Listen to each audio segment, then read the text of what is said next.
Frank Figliuzzi. He's a former FBI official turned talking head conspiracy nut.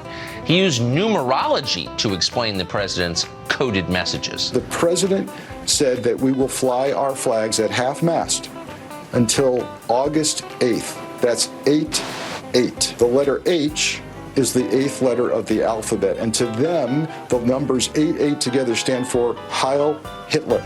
8 is a racist number. That's what they're telling you on MSNBC. In other words, things are getting dangerously crazy. This is so multidimensional. We need to deal with the symptom, which is the gun violence, but we also have to deal with white nationalism. I'm the candidate who's been talking about this. Yes, I'm sorry to laugh. I don't know, like, members of the press, what the I don't want to hear the question, is this president racist anymore?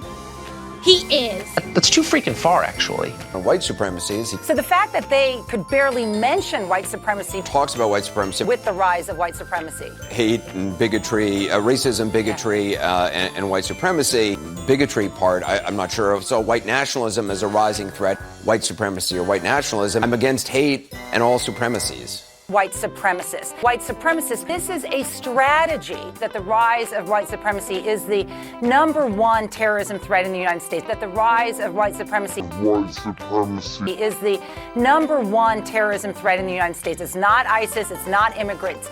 And that's the angle. It's trying to appeal to white nationalism. We are directly pulling from the language of white supremacy. I don't like Alexandria Ocasio-Cortez. I think she's dumb. Yeah. And I think her policy positions are wrong. Hold on a second. You know, it's these questions that you know the answers to. By my count, that means there are more than, this is conservatively speaking, 100 million racist, maybe even white supremacists in the United States. Sorry, I don't think anyone is buying this. One of your 2020 rivals, Congressman Beto O'Rourke, told me this morning that he believes President Trump is a white supremacist or a white nationalist. Do you agree? I do. People died in El Paso partly because of the rhetoric that he's incited with white supremacists in this country. And he's talking about what an amazing day it was because he got a couple of hugs and slaps on the back in a hospital in Dayton.